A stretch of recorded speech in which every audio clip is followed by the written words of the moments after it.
अपने व्यस्ततम समय से भी कुछ समय निकालकर दूर दराज से आए हुए बंधु बांधव, हमारे भवानी जन सेवा संस्थान के उत्तर प्रदेश के अध्यक्ष आजमगढ़ से चल करके आए हुए वीके सिंह जी, यूपी उपाध्यक्ष प्रयागराज से चलकर आए हुए हमारे परम स्नेही भाई जितेंद्र गौतम जी, और यूपी के राष्ट्र संगठन मंत्री हमारे कैमरामैन सुरेंद्र जी, प्रतापगढ़ से चलकर आए हुए पवन मौर्य जी, एवं दूर दूर से चलकर आए हुए समस्त भवानी परिवार और यहाँ पर उपस्थित सभी भाई बहनों को भी माँ भगवती, माँ काली से आशीर्वाद प्राप्त करते हुए आप सभी भाई बहनों को बहुत बहुत दुआएं, बहुत बहुत आशीर्वाद से भगवती माँ काली की जय, श्री सतगुरुदेव जी भगवान की जय। आप सभी के जीवन में सदैव सुख शांति समृद्धि सौभाग्य बना रहे, यही हम माँ भगवती माँ काली से निवेदन करते हैं। आज इस त्रिदिवसीय सत्संग का आज तीसरा दिवस है और हम सभी की ओर से माँ भगवती माँ से निवेदन करते हैं इस भजन के माध्यम से कि माँ, हम सभी भक्तों के मन में आप आकर के बस जाइएगा, ताकि हम लोगों का जीवन आपके श्री चरणों में ही व्यतीत हो। तो ऐसे भाव को लेकर के माँ से यही कहना चाहते हैं इस भजन के माध्यम से। मैया बसो मेरे मन में, मेरी उम्र बीत जाए तेरे मन में। मैया बसो मेरे मन में, मेरी उम्र बीत जाए तेरे मन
Bye.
बोलिए माता भगवती माँ काली की बोलिए श्री सतगुरुदेव जी भगवान की धर्म प्रेमी भाई बहनों, सदियों से लेकर आज तक जगह जगह धार्मिक कार्यक्रमों का आयोजन हर युगों में किया जाता रहा है। आज यहाँ पर भी हमारे करमचंद्र मौर्य जी, उनके पिता श्री देवनारायण मौर्य जी के द्वारा भी यहाँ पर धार्मिक कार्यक्रमों का त्रिदिवसीय आयोजन किया गया है।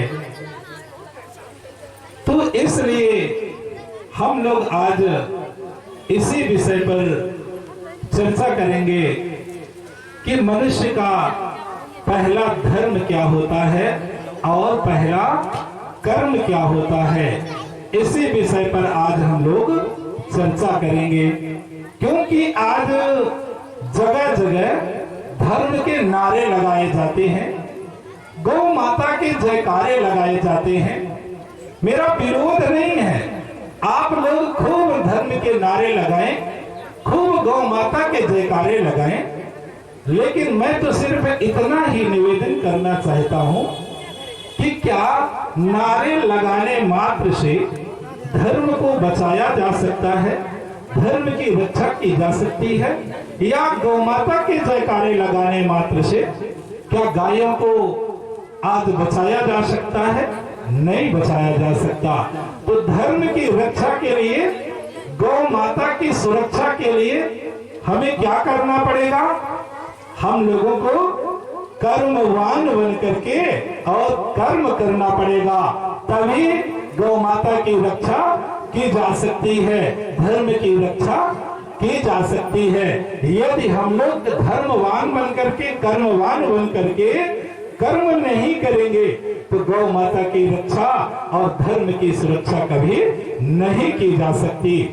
यह उसी प्रकार है, यह उसी प्रकार है जिस तरह से अगर भोजन की थाली सामने रखी हो और हम सब लोग भोजन के नाम का संकीर्तन करने लगे, तो क्या हमारी भूख कभी शांत हो सकती है? नहीं हो सकती ना। यदि भोजन की थाली सामने रखी है और हम लोग कीर्तन करने लगे, रोटी देवी की जय बोलने लगे और कहने लगे हम लोग, क्या भोजन की कभी कीर्तन सुने होंगे आप लोग? तो चलिए हम लोग क्या भोजन के नाम का संकीर्तन करने लगे और कहने लगे कि जय रोटी देवी भैया जय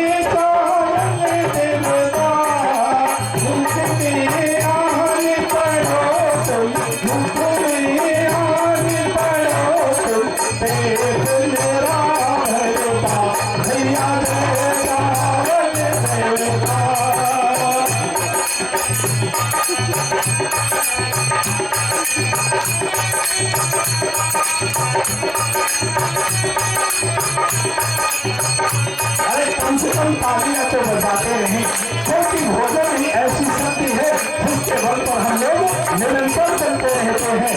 यदि भोजन ना लिया जाए तो शायद ये जीवन संभव नहीं है। इसीलिए तो कहा गया है कि रोम से रोटी से भी प्रिया से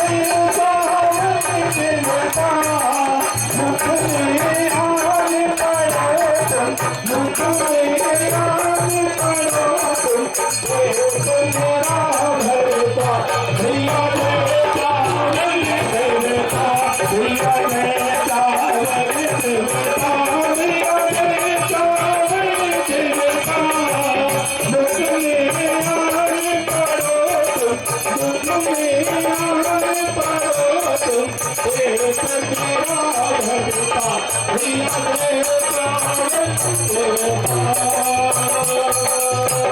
इस तरह से हम लोग भोजन के नाम का संकीर्तन करने लगे तो क्या हमारी भूख कभी शांत हो सकती है? कभी नहीं हो सकती। भूख शांत करने के लिए क्या करना पड़ेगा? हमें कर्म करना पड़ेगा, कर्मवान बनना पड़ेगा, अर्थात भोजन को ग्रहण करना पड़ेगा। तभी हमारी भूख शांत हो सकती है, तभी हमें तृप्ति मिल सकती है। तो ठीक उसी प्रकार यदि आप सब धर्म को बचाना चाहते हैं, गौ माता को बचाना चाहते हैं, तो केवल जयकारे लगाने मात्र से काम नहीं चलने वाला है। आज तो मनुष्य इतना स्वार्थी हो गया है। वैसे स्वार्थी तो सदा सदा से चली आ रही है, स्वार्थ के कारण ही सभी चलते रहते हैं। धर्म ग्रंथों में भी यही कहा गया है कि स्वार्थ लाए करहि सब प्रीति, सभी स्वार्थ के कारण ही चलते हैं। लेकिन आज तो मनुष्य इतना स्वार्थी हो गया है। आप सब जानते हैं, सब देखते हैं, जब तक गाय दूध देती है तब तक क्या करते हैं?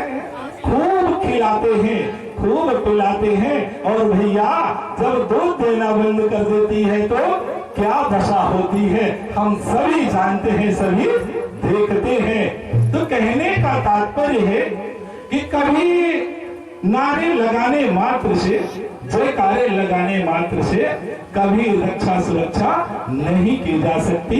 यदि धर्म को बचाना चाहते हैं तो हम सबको कर्म करना पड़ेगा।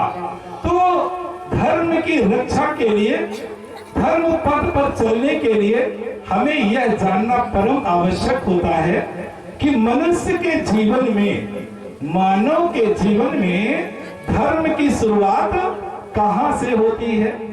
मानव जीवन में धर्म की शुरुआत कहां से होती है? तो इस बात को समझने के लिए हमें मानव जीवन की जड़ तक जाना पड़ेगा। अर्थात ये समझना होगा कि मानव का जन्म कहां से होता है, कैसे होता है। तब तो हम जन्म को समझ पाएंगे कि कहां से होता है, तब तो हम धर्म को जान पाएंगे। तो हम सभी जानते हैं कि हर मनुष्य का जन्म माता पिता से होता है। हर मनुष्य का जन्म माता पिता से होता है, और हम सब का पालन पोषण भी माता पिता के द्वारा ही किया जाता है। क्या अन्य रिश्तेदारों के द्वारा पालन पोषण किया जाता है? नहीं। कौन करता है पालन पोषण? माता पिता के द्वारा ही किया जाता है। आज हम यहाँ सब बैठे हैं, आज हम लोग यहाँ पर भी बैठे हैं, तो वह भी माता पिता की देन है। थोड़ी देर के लिए विचार कीजिए कि अगर इस धरती पर मां ना होती, अगर इस धरती पर मां ना होती तो क्या होता? मेरे भाई, इस धरती पर मां ना होती तो ना हम होते, ना आप होते, यहाँ तक इस धरती पर कोई भी जीव जंतु ना होता। बोलिए अपने माता पिता की। तो आज हम लोग यहाँ पर बैठे हैं तो वह माता पिता की कुशल परवरिश के कारण ही यहाँ पर बैठे हैं। आज हम जो भी हैं, डॉक्टर, मास्टर, इंजीनियर, जो भी है आज, तो किसके बदौलत है? माता पिता की बदौलत। अरे हम लोग तो ये भी नहीं जानते थे कि डॉक्टर, मास्टर, इंजीनियर क्या होता है। क्या जब छोटा सा बच्चा रहता है तो क्या उसे पता रहता है कि डॉक्टर, मास्टर, इंजीनियर कौन होता है, कैसे बनते हैं? नहीं, हम लोगों से पहले हमारे माता पिता सपना देखते थे कि हम अपने बेटे को डॉक्टर बनाएंगे, हम अपने बेटे को मास्टर बनाएंगे, हम अपने बेटे को इंजीनियर बनाएंगे। तो कहने का भाव है कि माता पिता की कुशल परवरिश के कारण ही आज हम लोग यहाँ पर हैं। तो मानव जीवन में धर्म की शुरुआत भी माता पिता से ही होती है, क्योंकि आज हम जो भी हैं तो माता पिता के कारण हैं। आज हम धर्म करने के योग्य हैं, धर्म कर रहे हैं, तो किसके बदौलत है? माता पिता की बदौलत है। तो धर्म की शुरुआत भी माता पिता से ही होती है। अतः हर मनुष्य का, यदि सरल शब्दों में कहा जाए तो हर मनुष्य का पहला धर्म है माता पिता की सेवा करना। हर मनुष्य का पहला धर्म है, क्योंकि हमारे माँ उत्पत्ति तो माता पिता से हो रही ना, तब तो हम धर्म कर पा रहे हैं। तो हर मनुष्य का, हर प्राणी का पहला धर्म है माता पिता की सेवा करना, और हर मनुष्य का पहला कर्म है, हर मनुष्य का पहला कर्म है। कर्म का अर्थ होता है कार्य करना। तो हर मनुष्य का पहला कर्म है कि वह सुबह सुबह उठ करके अपने माता पिता का चरण वंदन करे। हमारे शास्त्रों में तो माता पिता को जानते हैं क्या कहा गया है? धर्म ग्रंथों में माता पिता को तीर्थराज कहा गया है। माता पिता तीर्थराज माना गया है माता पिता को, क्योंकि माता पिता पापों को नष्ट करने के लिए तीर्थों के समान होते हैं। माता पिता पापों को नष्ट करने के लिए तीर्थों के समान होते हैं। जिस तरह से इस धरती पर, इस भूतल पर उस पावन पवित्र पाप नाशनी गंगा का स्थान है, उसकी तुलना अन्य नदियों से नहीं की जा सकती। क्यों नहीं की जा सकती? गंगा की तुलना अन्य नदियों से क्यों नहीं की जा सकती? क्योंकि ऐसा कहा जाता है कि अगर कोई भी व्यक्ति एक बार भी गंगा में स्नान कर लेता है तो वह समस्त पापों से भैया मुक्त हो जाता है। वो एक बार डुबकी लगा ले तो उसके सभी पाप धुल जाते हैं। इसलिए गंगा की तुलना अन्य नदियों से नहीं की जा सकती। लेकिन मेरे भाई बहन, ये मेरा विचार है, मेरी सोच है कि अगर इस धरती पर गंगा से भी हजारों गुना बढ़ करके, क्या गंगा से हजारों गुना बढ़ करके अगर इस धरती पर कोई पापों को नष्ट करने वाला है तो वह दूसरा कोई नहीं, वह तो माता पिता ही होते हैं। क्यों माता पिता गंगा से बढ़ करके होते हैं? क्योंकि गंगा मैया तो केवल भैया पापों को ही धुलती है।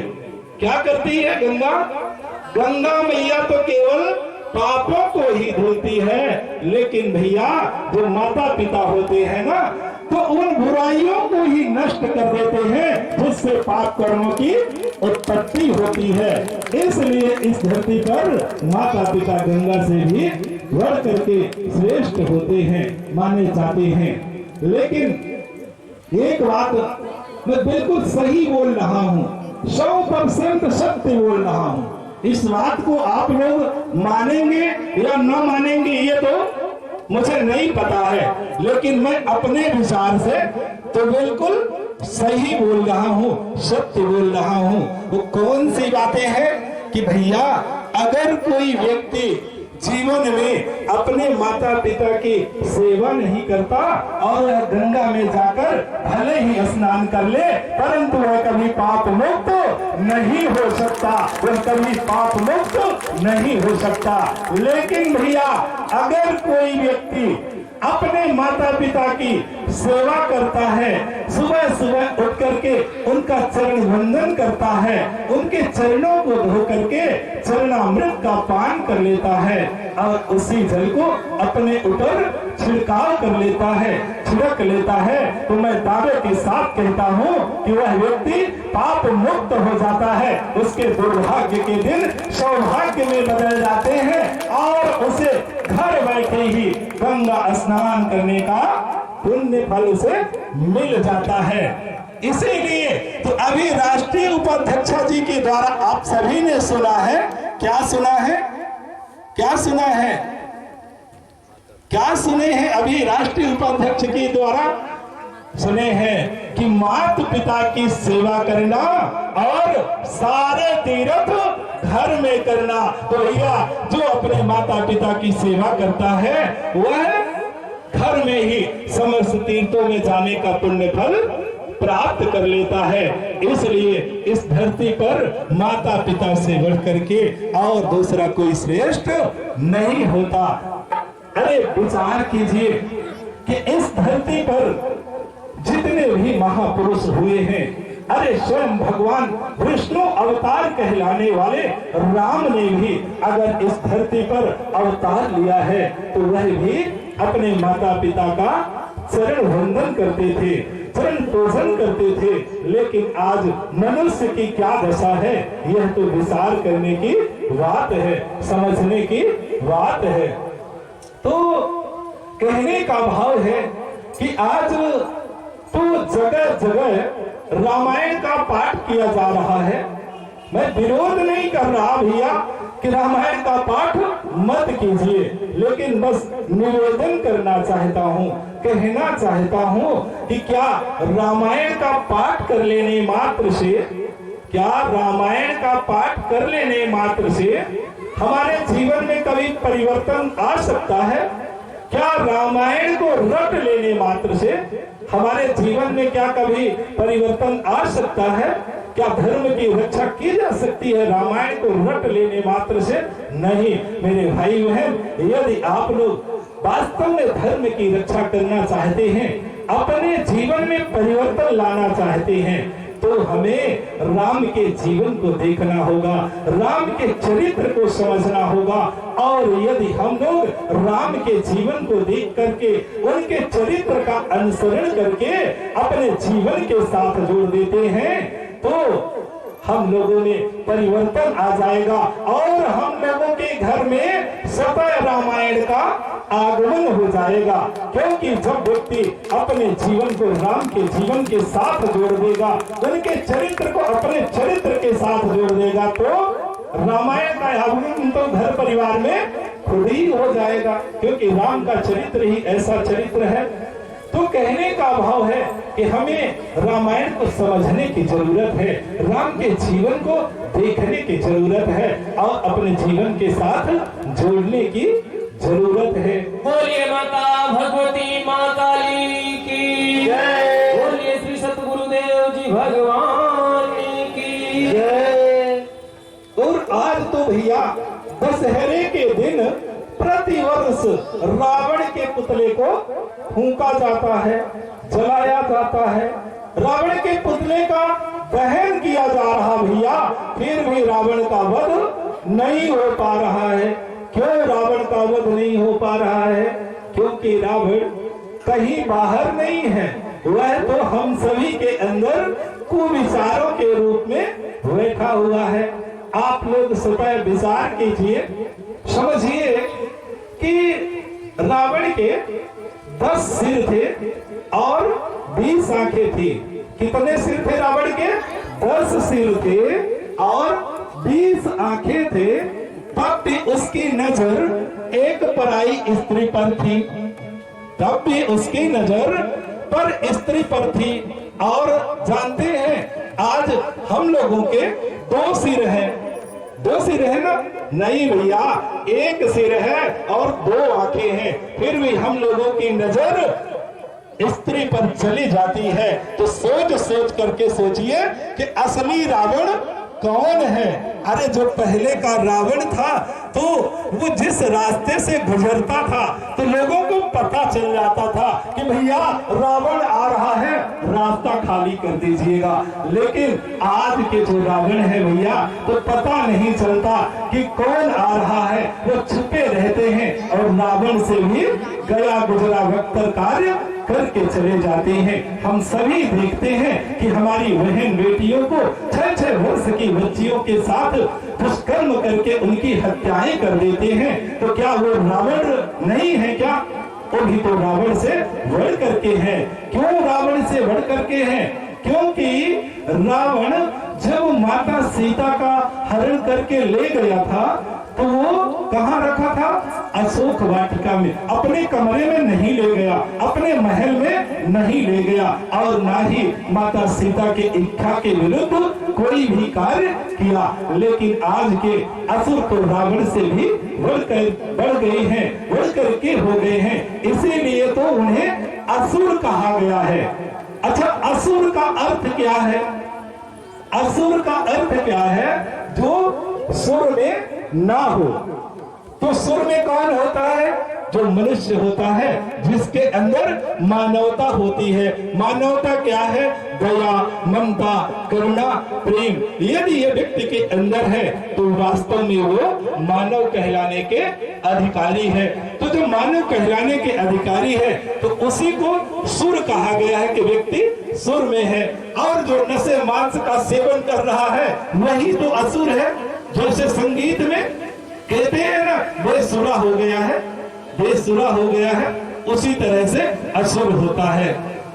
तो जो पहले का रावण था तो पता चल जाता था, लेकिन जो आज के रावण है उनको पहचान पाना बड़ा मुश्किल का कार्य हो गया है। तो कहने का तात्पर्य है भैया कि रावण कहीं बाहर नहीं है, वह तो हम सब के अंदर बैठा हुआ है।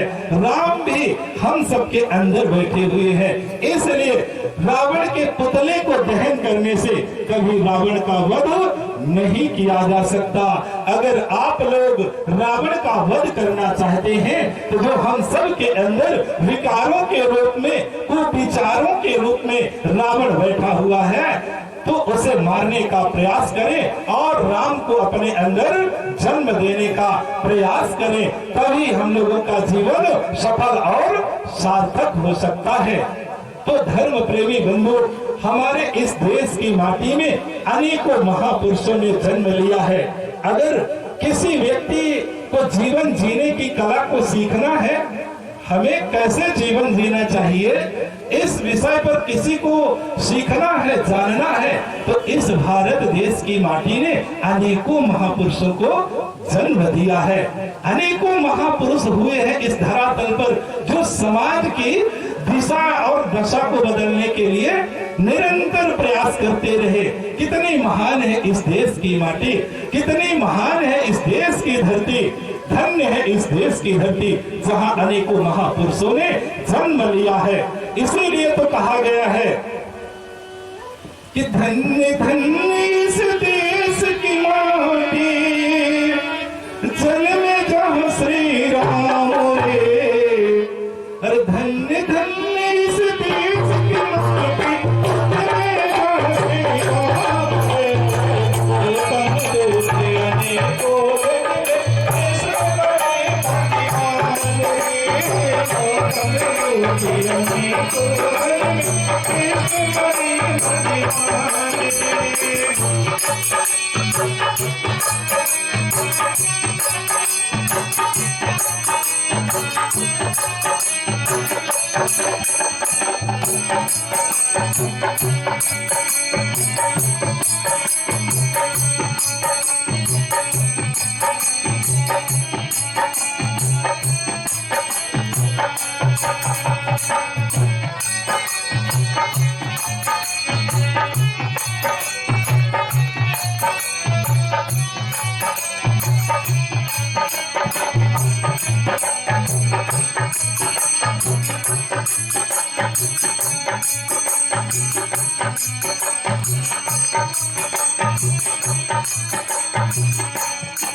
बोलिए श्री रामचंद्र जी भगवान की जय। बोलिए माता भगवती माँ काली की जय। बोलिए श्री सतगुरुदेव जी भगवान की जय।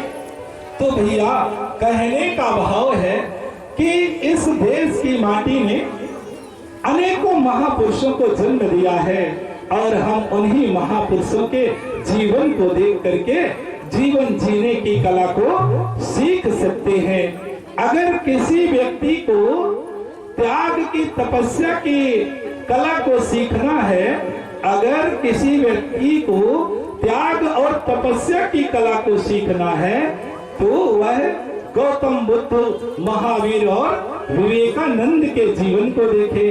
अगर किसी व्यक्ति को घर में रह करके, अगर किसी व्यक्ति को घर में रह करके संत बनना है, गृहस्थ संत बनना है, तो वह व्यक्ति राम के जीवन का अनुसरण करे। अगर कोई व्यक्ति इस संसार में गौतम बुद्ध की तरह बनना चाहता है, महावीर की तरह बनना चाहता है, विवेकानंद की तरह बनना चाहता है, तो भैया पहले उसे राम की तरह बनना पड़ेगा। क्यों राम की तरह बनना पड़ेगा? क्योंकि सभी महापुरुषों के जीवन, सभी महापुरुषों के चरित्र राम के चरित्र में आकर के समाहित हो जाते हैं। राम तो केवल हिंदू धर्म के ही देवता नहीं है भैया, राम का चरित्र, राम का जीवन, राम तो समस्त जाति धर्म संप्रदाय के लिए प्रेरणादायक है। राम का जीवन, राम का चरित्र, जहाँ मातृ पितृ सेवा, भातृ प्रेम की मिसाल है, राम का जीवन, राम का चरित्र। मेरे भाई, अगर कोई भी व्यक्ति राम पर चर्चा करता है, तो मैं मानता हूँ कि वो ऐसा करके केवल राम पर चर्चा नहीं करता, वह तो संपूर्ण भारत के देवता पर चर्चा करता है। कितना महान है राम का जीवन, कितना महान है राम का चरित्र। मेरे भाई बहन, जब तक कोई भी व्यक्ति अपने जीवन को, जब तक कोई भी व्यक्ति अपने जीवन को राम के जीवन के साथ नहीं जोड़ देता, तब तक वह धर्म पथ पर एक कदम भी आगे नहीं बढ़ सकता। कितना महान था राम का जीवन, कितना महान है राम का चरित्र।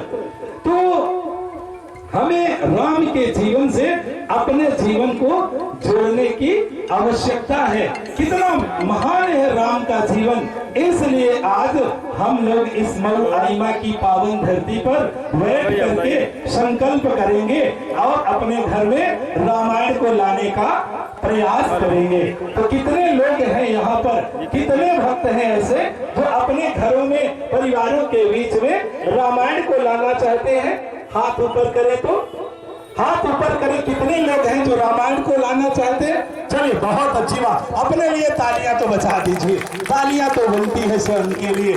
सभी लोग अपने घरों में रामायण को लाना चाहते हैं। अब कितने लोग हैं जो अपने घरों में महाभारत को लाना चाहते हैं? कितने लोग अपने घरों में महाभारत को लाना चाहते हैं? कोई महाभारत को नहीं लाना चाहता। अरे कौन बोल रहा है कि महाराज जी इस समय तो घर घर में महाभारत चल ही रही है, हर घर में महाभारत चल ही रही है। चलिए, बड़ी अच्छी बात है कि आप सब लोग अपने घरों में रामायण को लाना चाहते हैं, राम के चरित्र को लाना चाहते हैं। तो मेरे भाई बहन, अगर आप लोग अपने घरों में रामायण को लाना चाहते हैं, तो पहले आपको विचार करना पड़ेगा कि रामायण की शुरुआत कहाँ से होती है और महाभारत की शुरुआत कहाँ से होती है। रामायण में क्या है और महाभारत में क्या है? कौन बताएंगे कि रामायण में क्या है और महाभारत में क्या है? है कोई बताएंगे क्या कि महाभारत में क्या लिखा है और रामायण में क्या है? चलिए, बड़ी अच्छी बात है। कम से कम माता जी तो बोली तो कुछ, बहुत अच्छी बात। एक संत थे, एक छोटी सी कहानी बता रहे हैं। एक संत थे, वो अपने शिष्यों के साथ, संतों का काम है मांगना खाना, इसीलिए तो कहते हैं ना, चलता जोगी बहता पानी। वो चलते ही चले जाते हैं। तो उनका काम था मांगना। जाते अपना भिक्षाटन करते अपने शिष्यों के साथ और फिर जाकर खाना बनाते, भजन करते, खा पी करके समय व्यतीत होता रहा। लेकिन जानते हैं एक गांव ऐसा था, उस गांव में एक घर ऐसा था कि संत जी जब उसके दरवाजे पर मांगने के लिए जाते तब वह बुढ़िया माई थी, वो चंचना के बिल्कुल महाराज जी के ऊपर बड़ा अनाप शराब बोलती। संत जी चुपचाप सुनते और निकल लेते, कुछ नहीं बोलते। कई बार संत जी जाना बंद नहीं करते थे, भले ही उन्हें माता जी गाली देती थी फिर भी वो बंद नहीं करते थे, चलते ही चले जाते थे। प्रतिदिन उनका काम था, जब भी उस गांव में जाते तो उस बूढ़ी माई के पास जरूर जाते और उन्हें कुछ नहीं मिलता, सिर्फ गाली मिलती। एक दिन चलता रहा, समय चलता रहा। एक दिन संत जी अपना कमंडल लेके पहुंचे और वो बूढ़ी माई के दरवाजे पर जैसे ही पहुंचे तो वो बूढ़ी माई सूप में राख लेकर के जा रही थी। संत जी बोले, माई आज कुछ मिलेगा? तो मैया जी क्रोधित होकर के उनके कमंडल में राख ही डाल दी। तो जो चावल था, जो उसमें अन्न पड़ा हुआ था, वह भी खराब हो गया। शिष्य जो थे उन्हें बड़ा क्रोध आया, फिर भी गुरु जी के डर से कुछ बोले नहीं, सहन करते रहे। कुछ दूर निकले उस घर से तो गुरु जी से शिष्य कहते हैं, गुरुदेव ये बूढ़ी माई के ऊपर आपको क्रोध नहीं आया? अरे जो था इसमें चावल अन्न दूसरी जगह से मिला था, उसमें भी लाके कूड़ा करकट डाल दी। तो संत जी बड़ा सुंदर जवाब देते हैं और कहते हैं कि बेटा कम से कम आज उसके हाथ से कुछ निकला तो राख ही सही, पर कम से कम आज हाथ उसका आगे बढ़ा तो। ऐसे भाव को लेकर के वो चलते रहे। फिर एक दिन आते हैं मांगने के लिए। जब फिर एक दिन मांगने के लिए आते हैं तो वो बूढ़ी माई पोछा लगा रही थी। तो जैसे ही संत जी कहते हैं कि मैया आज फिर कुछ मिलेगा, तो मैया वही पोता उठाती है और संत जी के ऊपर बड़े जोर से फेंक देती है। संत जी कहते हैं कि मैया आज तूने हमें पोता मारा है, इसलिए जा, तेरे आज पोता का घर ही जन्म होगा, तेरे घर में पोता ही जन्म लेगा। इस तरह से संत जी आशीर्वाद देते हैं और समय आने पर भैया उस बूढ़ी माई के यहाँ पोते का जन्म होता है। जब संत जी वापस आते हैं फिर से मांगने के लिए तो बूढ़ी माई उनके चरणों में गिर जाती है और कहती है कि महाराज आपको हमने बड़ा उल्टा सीधा बोल दिया है, हमें क्षमा करिएगा महाराज, हम लोग अनजाने हैं। तो कहने का भाव है, कम से कम माता जी ने बताया तो कि महाभारत में लड़ाई है। तो मेरे भाई बहन कहने का मतलब है कि महाभारत अपने देश के इतिहास का, अपने देश का ऐसा अध्याय है जहां घर की नारी की इज्जत को भली सभा में बेइज्जत किया जाता है। महाभारत भाई भाई के संपत्ति के बंटवारे की कहानी है। महाभारत भाई भाई के संपत्ति स्वार्थ के बंटवारे की कहानी है, लेकिन रामायण भाई भाई के प्रेम की गाथा है। इसलिए महाभारत अपने देश का काला अध्याय है और रामायण अपने देश का स्वर्णिम अध्याय है। भैया महाभारत तो भाई भाई के बीच में ही तीर कमान सिखाना चलाती है।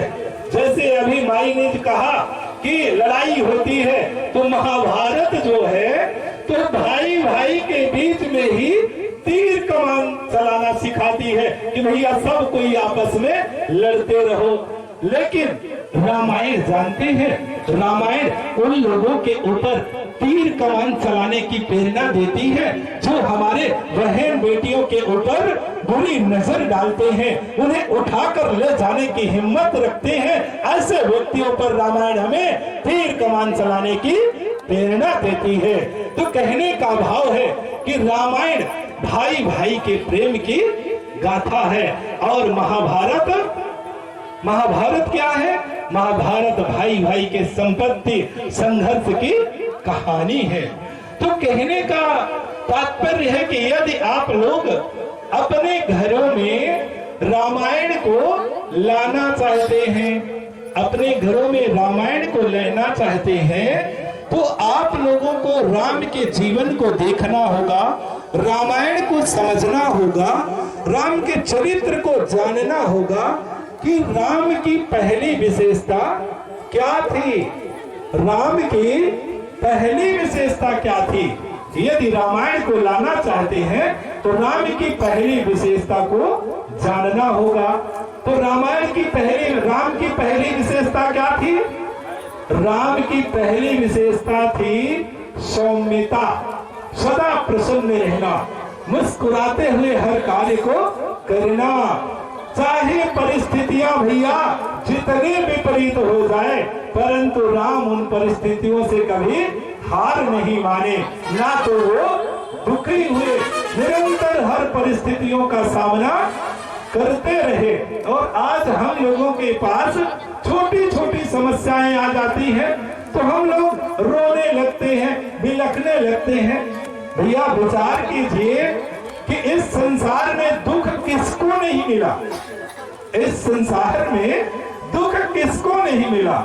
जो इस संसार में आता है तो उसे दुखों का भोग करना ही पड़ता है। अरे जब भगवान कहलाने वाले राम को दुख मिला, विचार कीजिए कि जितना दुख राम को मिला, राम के जीवन में था, तो क्या उतना दुख हम लोगों को है? नहीं है। अरे राम के जीवन को देखिए, जब युवा हुए, राज्य पर बैठने की तैयारी हुई, तो उन्हें वनवास भेज दिया गया, वन के लिए भेज दिया गया। और वन में गए तो उसमें भी माता सीता जो उनकी पत्नी थी, उनका हरण हो गया। रावण से लड़ते रहे, पत्थरों बंदरों की सहायता करके पत्थरों से समुद्र पर पुल बनाए, रावण से युद्ध किया, संघर्ष किया। माने निरंतर उनका जीवन है दुखमय रहा, कष्ट से भरा रहा। लेकिन हम लोग तो उससे अच्छा है ना, उससे तो ठीक है ना, राम से तो अच्छे हैं। राम के जैसे हम लोगों को दुख नहीं है। तो हमें राम के जीवन से सीखना चाहिए कि हर परिस्थितियों का सामना हंसते हुए करते रहना चाहिए। जहां पर माता कैकेयी ने 2 कटु वचन भी कह दिए, जहां पर माता कैकेयी ने 2 कटु वचन भी कह दिए, तो राम ने सिर्फ इतना ही कहा था कि मैया क्या आपको अपने बेटे राम पर भरोसा नहीं था? अरे मैया आप कह देती तो ये राम हंसते हुए वन के लिए चला जाता, परंतु आपने तो व्यर्थ में रात भर पिताजी को परेशान कर दिया, उन्हें दुखी कर दिया। अरे माँ आप कहती हैं भरत को राज्य दे दे। अरे माँ अगर बड़ा भाई अपने छोटे भाई के लिए जान दे दे तो भी वो कम होता है, क्योंकि हे माँ बेटे में और छोटे भाई में फर्क ही क्या होता है मैया। अरे यह तो शकुनी जैसे लोगों ने, मंथरा जैसे लोगों ने समाज को बता दिया कि बेटा बेटा होता है और भाई भाई होता है, परंतु माँ छोटे बेटे में, अपने बेटे में और छोटे भाई में कोई अंतर नहीं होता। कितना महान है राम का जीवन। वो अपने भाई के लिए, अपनी माँ की आज्ञा का पालन करने के लिए, अपने पिता के द्वारा दिए हुए वचनों की शान रखने के लिए वो 14 वर्ष वनवास चले जाते हैं। कितना अद्भुत है राम का जीवन, कितने उनके अंदर माता पिता की भक्ति थी, कितने वो माता पिता को अपने मानते थे, भाई भाई में कितना प्रेम करते थे, अद्भुत प्रेम था राम के अंदर। तो कहना चाहता हूँ आप सबसे कि आप सब लोग यदि अपने घरों में रामायण को लाना चाहते हैं तो आप लोग आपस में भाई भाई में प्रेम पूर्वक रह करके अपने जीवन को व्यतीत कीजिए, तो निश्चित तौर से आपके घरों में रामायण का आगमन हो जाएगा। अब तो भैया खाली बैठने से काम नहीं चलेगा, दोनों हाथों को ऊपर उठा करके भगवान श्री राम का जय घोष करना पड़ेगा।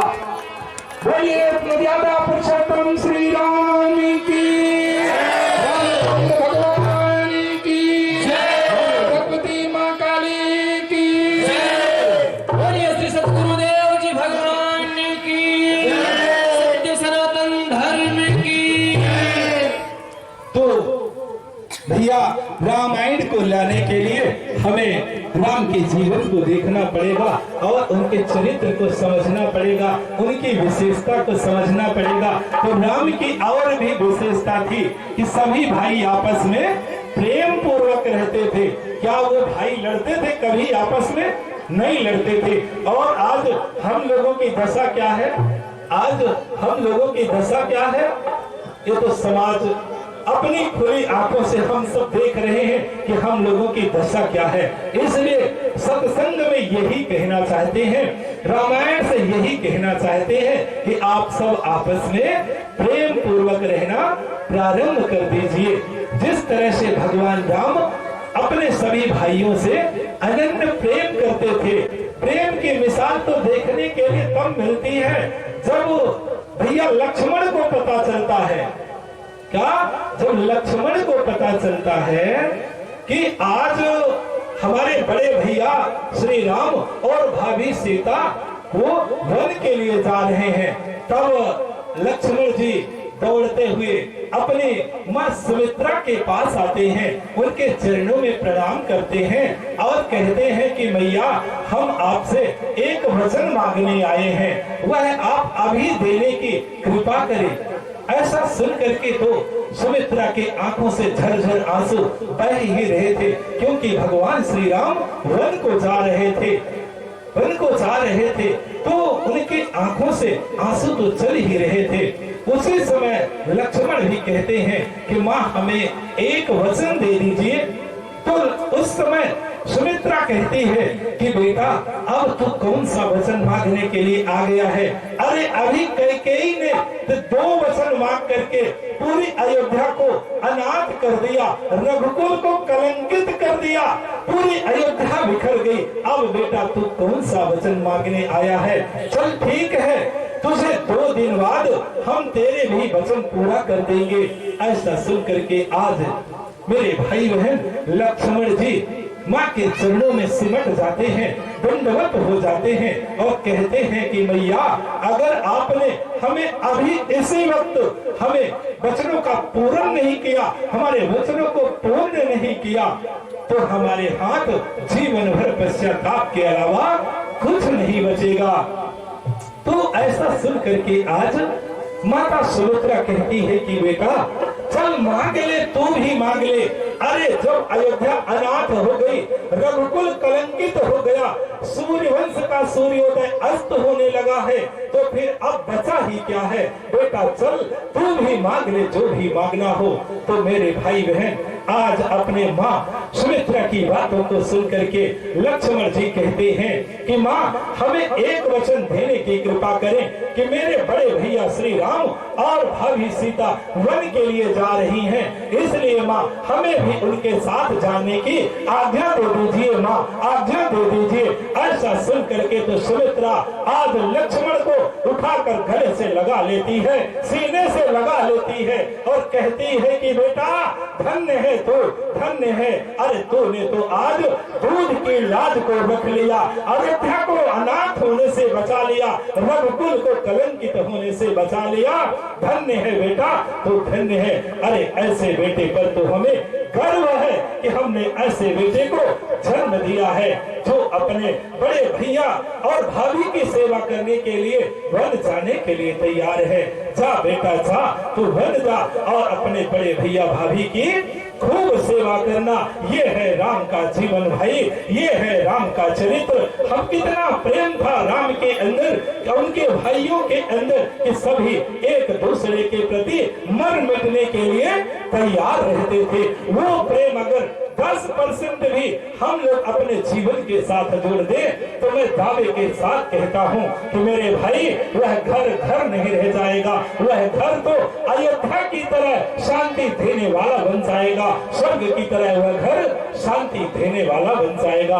अतः हमें रामायण से भाई भाई में प्रेम करना ही सीखना चाहिए। यही राम की पहली विशेषता थी। और प्रेम तो जबरदस्त देखने के लिए तब मिलता है जब भरत को पता चलता है, जब भरत को पता चलता है कि हमारे बड़े भैया श्री राम वन जा रहे हैं, भाभी सीता वन जा रही हैं और उनकी सहायता करने के लिए, सेवा करने के लिए लक्ष्मण भी उनके साथ वन जा रहे हैं। हमारी माँ कैकेयी ने ही हमारे बड़े भाई श्री राम को वन के लिए भेज दिया है, वनवास भेज दिया है। तो ऐसा सुन करके आज भरत अपनी माँ कैकेयी का परित्याग कर देते हैं और लक्ष्मण की सराहना करने लगते हैं। कहते हैं कि धन्य है लक्ष्मण जो अपने बड़े भैया और भाभी की सेवा करने के लिए वन में चला गया है, लेकिन यह अभागा भरत इस राजमहलों में रह गया है, इन राजमहलों में रह गया है।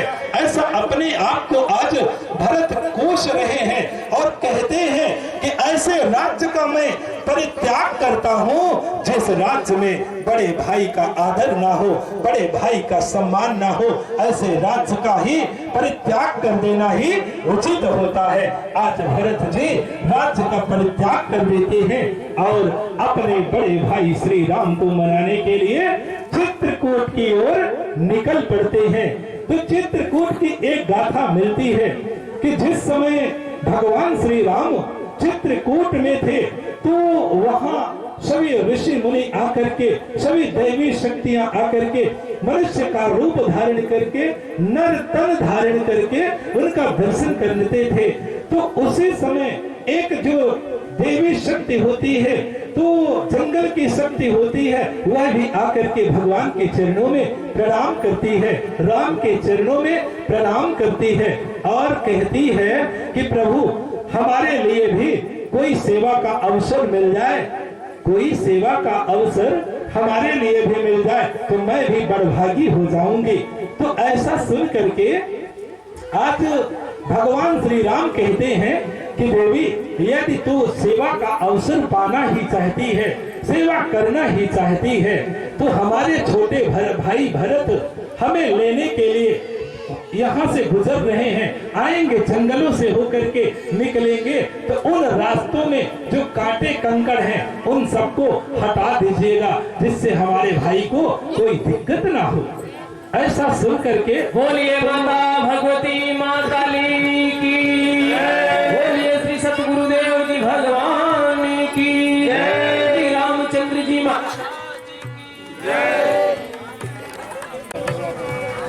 तब वन शक्ति कहती है, वन देवी कहती है कि प्रभु आपके भाई भरत क्या इतना कमजोर है कि वो कंकड़ पत्थर सहन नहीं कर सकते, इतना नाजुक उनके पैर हैं। तो जानते हैं भगवान राम बड़ा सुंदर जवाब देते हैं, कहते हैं कि देवी भरत हमारा इतना मजबूत है कि उसका वर्णन कर पाना, उसका बखान कर पाना शायद संभव नहीं है, वो तो तंदुरुस्त है। लेकिन देवी सबसे बड़ी बात तो यह होती है कि जब भरत उस रास्ते से गुजरता हुआ मेरे पास आएगा और उनके पैरों में अगर कंकड़ लग गया, कांटे चुभ गए, तो भरत के वहीं पर प्राण निकल जाएंगे, क्योंकि देवी वो जानते हैं कि हमारे भैया इसी कंकड़ पत्थर से गुजरे होंगे और उनके चरणों में भी, भैया राम के पैरों में भी इसी तरह से कांटे चुभे होंगे, इसलिए वह वहीं पर अपना प्राण त्याग देंगे। इसलिए देवी उन रास्तों को साफ कर दीजिएगा ताकि उन्हें ये पता ना चले कि हम किस तरह से कौन सी मुसीबत को सहन करके यहाँ तक पहुँचे हैं। तो आज भरत जी अपने भाई को मनाने के लिए जाते हैं और उस जगह पर पहुंच जाते हैं जहां पर भगवान श्री राम पहली रात्रि विश्राम किए थे। तो देखते हैं कि भैया राम काश कुशा के बिछौनों पर सोए हुए थे, जिसे देख करके तो आज भरत की आंखों से झरझर आंसू बहने लगते हैं। और वे कहते हैं कि यदि हमारे बड़े भैया श्री राम इस घास फूस के बिछौने पर सोते रहे और ये भरत राजमहलों पर सोता रहा, मखमली गदेलों पर सोता रहा, धिक्कार है ऐसे भाई को जो भाई के काम ना आ सका। आज से मैं भी अपने राजसी वस्त्रों का परित्याग करता हूँ, राजसी भोगों का परित्याग करता हूँ। ऐसा कहते हुए भरत जब राम के पास जाते हैं तब उस समय गजब की स्थिति बनती है। विश्वामित्र हार जाते हैं, वशिष्ठ जी हार जाते हैं, राजा जनक हार जाते हैं, क्योंकि एक प्रेम की बात कर रहा है तो दूसरा भावनाओं की बात कर रहा है, एक समर्पण की बात कर रहा है तो एक पिता के वचनों का पालन करने की बात कर रहा है। राजा जनक कहते हैं कि इन दोनों भाइयों के बीच में बोलूं तो क्या बोलूं, इन दोनों भाइयों के बीच में बोलूं तो क्या बोलूं। समय गुजरता चला जाता है। अंत में भगवान श्री राम कहते हैं कि भाई भरत, पिता के वचनों का पालन करना जितना तुम्हारा धर्म है उतना हमारा भी धर्म है। हम दोनों का भला इसी में है कि आप राज्य के लिए लौट जाइए और हम वन के लिए चले जाएं। अरे जिन वचनों का पालन करने के लिए तीन माताएं विधवा हो गई, जिन वचनों का पालन करने के लिए तीन माताएं विधवा हो गई, हमारे पिताजी इस दुनिया में नहीं रहे, तो अब हम लोगों का धर्म यही है कि आप राज्य में रहें और हम वन में चले जाएं। ऐसा भरत जी जैसे ही सुनते हैं तो आज भगवान श्री राम के चरणों में गिर करके कहते हैं कि भैया ठीक है, यदि आपकी आज्ञा यही है कि हम राज्य के लिए लौट जाएं, अयोध्या के लिए लौट जाएं और आप वन के लिए चले जाएं, तो ठीक है, मैं अयोध्या के लिए तो जरूर जा रहा हूं, लेकिन अयोध्या का राजा तो बड़ा भाई ही होता है, घर का राज्य तो बड़े भाई का ही होता है, इसलिए भैया हम राज्य के लिए जा रहे हैं, तो आप अपने चरण पादुका दे दीजिए, हम उन्हीं को राजा मान करके 14 वर्ष व्यतीत कर लेंगे, हम खड़ाओं को ही राम मान लेंगे और 14 वर्ष तक अपने जीवन को काट लेंगे। धन्य है राम का जीवन, धन्य है राम का चरित्र, धन्य है भरत का भाव, कितना प्रेम था भरत के अंदर, राम के अंदर।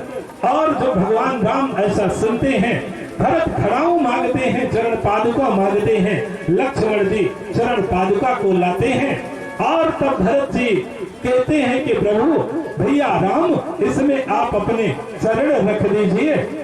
भैया राम चरण रखते हैं उसमें और भरत जी जानते हैं उन खड़ाओं को सिर पर धारण करते हैं, चरण पादुका को सिर पर धारण करते हैं और अयोध्या के लिए लेकर के चले जाते हैं। तो भैया ये होता है राम का जीवन। 14 वर्ष तक अयोध्या का राजा चरण पादुका को बनाया जाता है, चरण पादुका को राजा बना करके सिंहासन पर बैठा करके भरत पहरेदारी करते हैं। तो भैया ये होता है राम का जीवन, राम का चरित्र। कितना महान है राम का जीवन, जहाँ पर अपने माता पिता की आज्ञा का पालन करने के लिए 14 वर्ष तक वन में व्यतीत कर लेते हैं। तो मेरे भाई बहन, अंत में बस यही कहना चाहता हूँ कि आप सब भी अपने माता पिता का सम्मान करें, उनकी सेवा करें, उनका सुबह सुबह उठ करके चरण वंदन करें, क्योंकि माँ की महिमा अनंत होती है, माँ की महिमा अनंत होती है। इतना तो हम सभी जानते हैं कि माँ की महिमा क्या होती है, माँ की वात्सल्यता क्या होती है और माँ का प्रेम क्या होता है। किस तरह से एक माँ अपने बेटे को पाल पोस करके युवा बना देती है, डॉक्टर, मास्टर, इंजीनियर बना देती है, कितनी मेहनत करती है। लेकिन मेरे भाई बहन, आज हमें विचार करने की जरूरत है कि क्या हम लोग युवा होने के बाद अपने माता पिता का सम्मान करते हैं, क्या हमारे अंदर अपने माता पिता के प्रति वही प्रेम रहता है जो हम लोगों के अंदर बचपन में प्रेम माता पिता के प्रति था? क्या रहता है? ये विचार करने की बात है, क्योंकि हर व्यक्ति जानता है कि हर बच्चा सबसे अधिक बचपन में किससे प्रेम करता है? माता पिता से ही प्रेम करता है। थोड़ी देर आप सब विचार कीजिए, कुछ क्षण अपने बचपन को याद करिए। ये घटना हम सब के साथ घटी होगी, जितने भी व्यक्ति यहाँ बैठे हैं, ये घटना सबके साथ घटी होगी कि जब हम लोगों का बचपना था और माँ बाजार जा रही थी, तो हम लोग माँ के साथ बाजार जाने के लिए घंटों घंटों रोया करते थे। जब बचपना था, माँ बाजार जा रही थी, तो घंटों घंटों रोया करते थे माँ के साथ बाजार जाने के लिए। लेकिन भैया समय बदल गया है, आज हमारे पास माता पिता के पास बैठने के लिए समय नहीं है, वक्त नहीं है। अरे मेरे भाई बहन, ऐसा मत कीजिए, कुछ न कुछ समय अपने माता पिता के पास बैठने के लिए जरूर निकालिए, क्योंकि हम सब जानते हैं कि हम लोगों को इस धरती पर लाने के लिए माता पिता कितनी मेहनत करते हैं। डॉक्टर, मास्टर, इंजीनियर बनाने के लिए कितनी मेहनत करते हैं माता पिता। अरे विचार कीजिए कि जब हम सब छोटे थे, बचपना था हम लोगों का, तो उस समय छोटे छोटे बच्चे कपड़े में ही सब कुछ कर देते हैं, तो उनका कपड़ा कौन साफ करता है, कौन धोता है? उनका कपड़ा वही माँ धोती है। लेकिन भैया आज माँ बूढ़ी हो गई है, तो हम लोग एक बाल्टी पानी नहाने के लिए उन्हें नहीं दे सकते क्या? अरे विचार कीजिए कि हम सबको चलना कौन सिखाया? माता पिता। बोलना कौन सिखाया? माता पिता।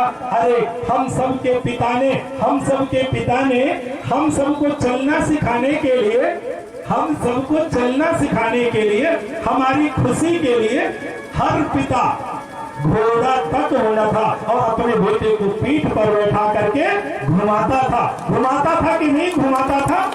उंगली पकड़ कर चलना सिखाता था। पर भैया आज वही माता पिता वृद्ध हो गए हैं, बूढ़े हो गए हैं, तो हम लोग उनका हाथ पकड़कर नहीं चला सकते। हम लोगों को शर्म आती है, हम लोग संकोच करते हैं। भैया ऐसा मत कीजिए, ऐसा मत कीजिए। याद करिए अपने बचपन को, जब छोटे छोटे थे और जा करके अपने पिता के जेब से कुछ पैसे निकाल करके, चुरा करके जाकर टाफियां खा लेते रहे, बंटा खा लेते रहे, तब तो उस दिन आपको माता पिता ने आपको नहीं चिल्लाया था, नहीं डांटा था। क्या डांटा था? नहीं डांटा था, बल्कि आपकी हरकतों को देख करके तो माता पिता प्रसन्न होते थे। लेकिन भैया आज यदि माता पिता हमारी जेब से 10 रुपया निकाल लेते हैं, 5 रुपया निकाल लेते हैं, तो हम उन्हें डांट देते हैं, चिल्ला देते हैं, डांट करके चुप करवा देते हैं। अरे भैया विचार कीजिए कि हम लोगों को बोलना कौन सिखाया है? उसी माता पिता ने। हम लोगों को बोलना कौन सिखाया है? उसी माता पिता ने। क्या हुआ है? उसी दिन के लिए हम लोगों को बोलना सिखाया है। तो जब हमारा लाल बोलने लगे तो हमारी बोलती बंद करा दे? नहीं भैया, ऐसा मत करो। बुढ़ापे में अपने माता पिता की खूब सेवा करो। बुढ़ापे में अपने माता पिता की खूब सेवा करो। मरने के बाद करो या ना करो, कोई ज्यादा फर्क पड़ने वाला नहीं है। परंतु क्या कहें भैया, ये समाज तो पढ़ा लिखा समाज है, यह सदा उल्टा ही करता है। ये पढ़ा लिखा समाज है। आज का तो विज्ञान का युग है, आज विज्ञान का युग आ गया है। विज्ञान ने भैया बहुत तरक्की कर लिया है, विज्ञान ने आज बहुत तरक्की कर लिया है। और इतना विकास किया विज्ञान, इतना विकास किया विज्ञान कि अब पीने वाले धुएं में भी फिल्टर लगा दिया और कह दिया कि भैया विज्ञान का युग आ गया है, अब हम धुएं को भी छान करके पिएंगे, पीना बंद नहीं करेंगे। तो जो फिल्टर लगा धुआं पीते हैं, क्या नाम है उसका? क्या नाम है उसका? जानते होंगे आप लोग? हमारे युवा भाई अच्छी तरह जानते होंगे। क्या नाम है? सिगरेट। क्या नाम है? सिगरेट। अच्छा, आप लोग सिगरेट के अर्थ को समझते हैं? क्या है सिगरेट का अर्थ? क्या है सिगरेट का अर्थ? होता है चतुर्थ श्रेणी का कर्मचारी। क्या होता है? चतुर्थ श्रेणी का कर्मचारी। तो भैया, जो मानव सबसे बुद्धिमान प्राणी इस धरती पर माना गया है, सबसे विवेकवान माना गया है, आज वो मानव सिगरेट मिगरेट के चक्कर में सिगरेट में चला गया है। यह तो विचार करने की बात है।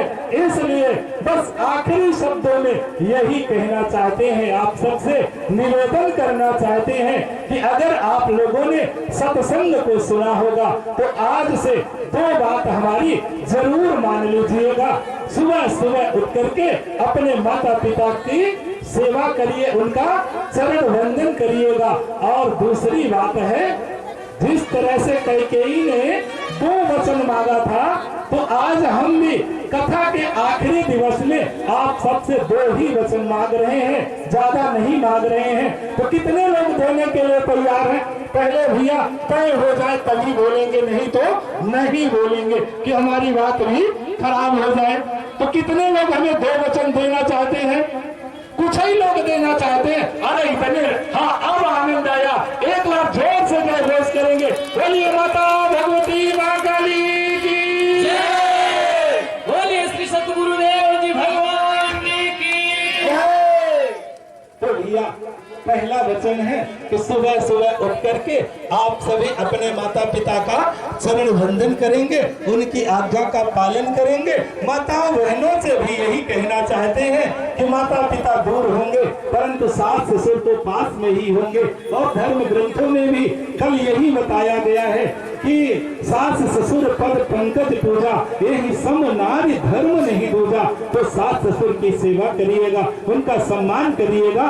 और दूसरे वचन में अपने युवा भाइयों से, पुरुषों से मांगना चाहते हैं कि भैया देना चाहते हैं तो आज संकल्प कर लीजिए कि हम अपने नशे मांस का पूर्ण रूप से परित्याग करते हैं, नशे मांस का परित्याग करते हैं।